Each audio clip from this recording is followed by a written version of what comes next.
Bonjour tout le monde, bienvenue pour cet unboxing du Meizu M6S.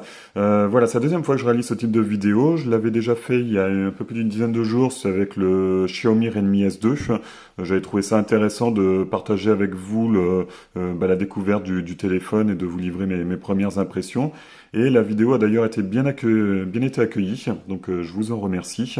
Et ça m'a encouragé à continuer cette expérience-là. Donc voilà, aujourd'hui c'est le Meizu M6S que je vais vous montrer, que je vais surtout découvrir en même temps que vous. C'est un échantillon qu'on m'a envoyé en test, donc le smartphone a intégré la boutique Fundroid.fr. D'ailleurs, c'est le grand retour de la marque Meizu dans la boutique.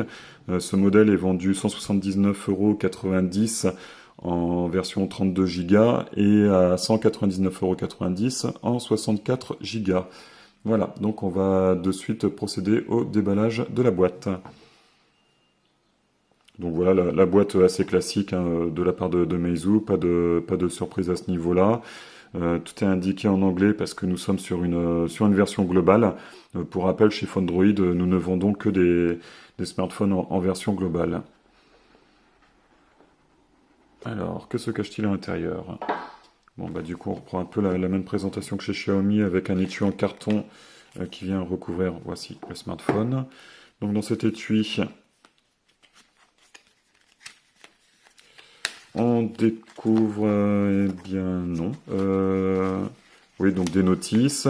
Hop, là j'imagine le trombone, le petit trombone Meizu. Je m'attendais à avoir une coque en silicone, peut-être plus bas. Hop. Donc là, on a le smartphone. On va regarder ça juste après. Ici, ça doit être le chargeur. Voilà. Donc, comme je vous ai dit, version globale, donc chargeur européen adapté pour les prises françaises. Ça doit être un 5 volts 2 ampères. Je ne vois pas. Oui, 5 volts 2 ampères. Hop. Donc, il délivrera une charge assez rapide dans les 2 heures à peu près. On a une deuxième petite boîte à l'intérieur. Donc là, j'imagine que c'est le câble. Voilà, sans grande surprise. Il y a ici un petit câble. Donc, micro USB. Voilà. Et bien, rien d'autre. Pas d'étui silicone. Bon, je pensais qu'ils auraient fait un peu comme Xiaomi et de mettre une coque silicone partout. Peut-être sur les prochains modèles, on verra. On va enlever cet autocollant. Donc, oui, le smartphone a déjà été déballé par un de mes collègues avant de me l'envoyer. Mais moi, c'est la première fois que je le découvre avec vous. Hop. Voilà. On va l'allumer comme ça le temps qu'il se mette en route. On a le temps de découvrir le reste du design. Ah, dis-moi pas qu'il n'y a pas de pile. Si, voilà. Hop. On va enlever ça aussi. Bon. Ce smartphone, à première vue comme ça, il ressemble beaucoup au Meizu MX6. On a une coque intégralement en aluminium. Là aussi sur les bords. Donc une antenne fidèle à Meizu qui suit la courbure haute et basse de l'appareil. Le design est plutôt sympa, plutôt réussi, assez premium. On a une vitre 2,5D. Voilà, écran 18 neuvième. Alors, la particularité de ce smartphone, comme vous pouvez le voir ici, je ne sais pas si vous le voyez, voilà, là on voit mieux. Donc là on a le bouton Power, et ici on a un capteur d'empreinte digitale. Voilà, sur la tranche. Meizu a fait ce choix de le placer ici, tout simplement parce que avec ce nouveau type d'écran, avec ce nouveau design, ils n'ont pas pu mettre le bouton en bas, et je crois qu'ils sont allergiques à mettre un capteur d'empreinte sur l'arrière. Donc ils ont fait ce choix de le mettre sur la tranche. J'ai pas d'a priori là-dessus. On va tester ça pour voir si je l'aime bien. En tout cas, moi personnellement, je n'aime pas quand ils sont placés au dos, je les préfère en façade. Donc là, ça va être ma première expérience avec un capteur d'empreinte sur la tranche. Donc je vous dirai ça plus tard dans mon test final, si j'ai apprécié ou non cette présence du capteur sur la tranche. Donc au niveau des tranches, voilà, donc le bouton Power, le capteur d'empreinte digitale.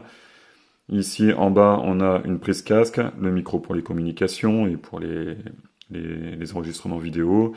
Un port micro USB, un haut-parleur, j'imagine qu'il est unique sur cet appareil, on verra ça. Ici les boutons volume. Il y a un tout petit peu de jeu, mais ça va. un lecteur de carte SIM, donc double nano SIM, et on peut bien sûr mettre une... attendez, je dis bien sûr, mais j'ai un doute. Euh, oui, on peut mettre une carte SD. Voilà, je préfère vérifier avant de vous dire n'importe quoi.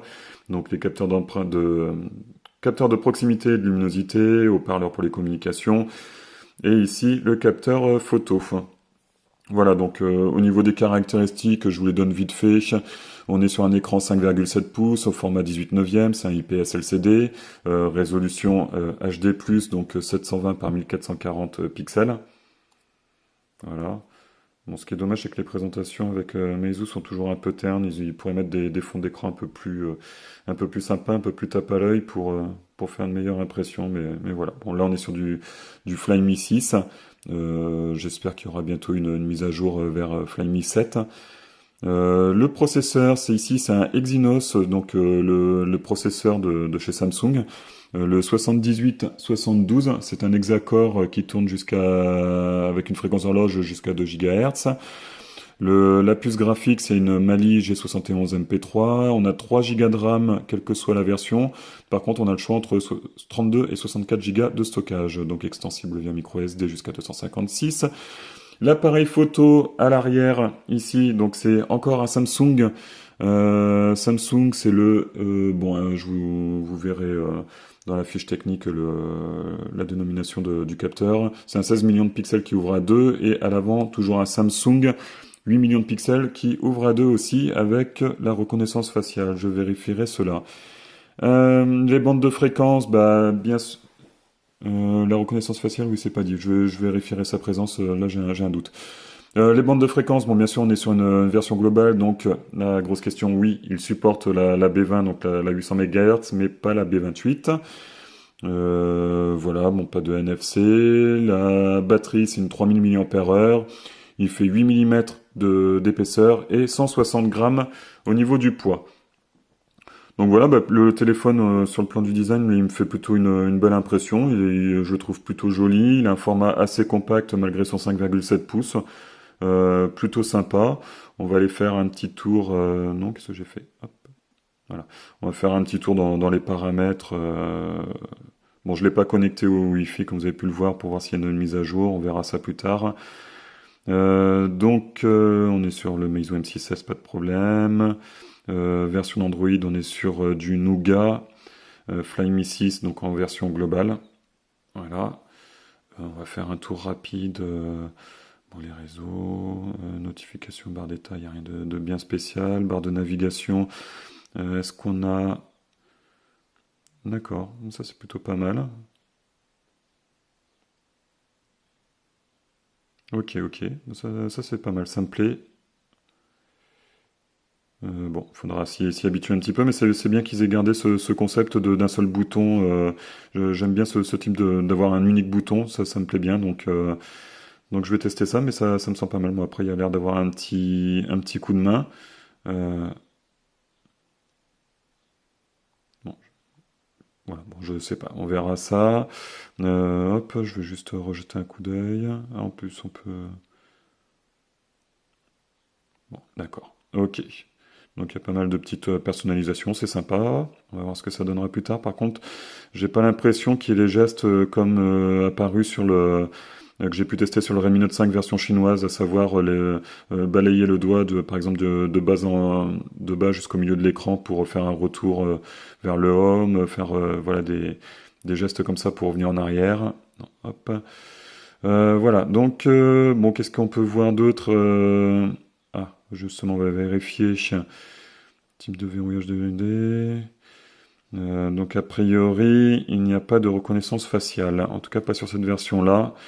J'approfondirai mes recherches, mais voilà. Après, Flyme 6, maintenant on commence à connaître et on commence à être impatient de découvrir Flyme 7.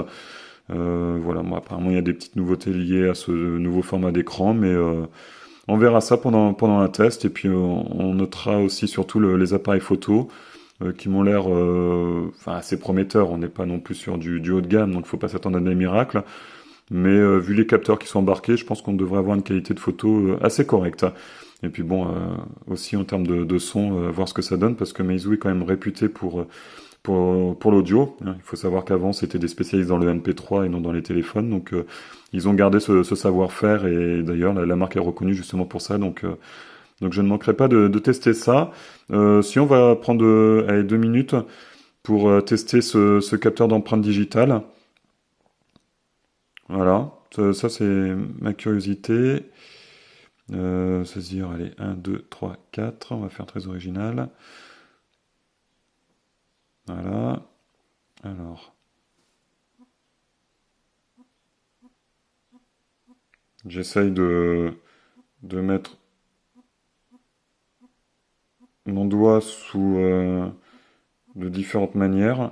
Ok, ça a l'air bien fait. Puis on va aussi ajouter pour... non, c'est pas ça que je voulais faire. Si, c'était... hop. Bon, du coup, il a reconnu. Et ben voilà. Ajouter une empreinte, c'est ça que j'avais pas vu. Et on va faire aussi avec la main gauche. Pour voir si c'est aussi naturel à l'utilisation qu'ils ont bien voulu le dire. Voilà. Ok. Et ben c'est fait. Voilà. On va tester ça. Eh bien, pour l'instant, déjà, quand ça marche du premier coup, c'est déjà plutôt une bonne nouvelle. J'essaie de positionner mon doigt. Hop.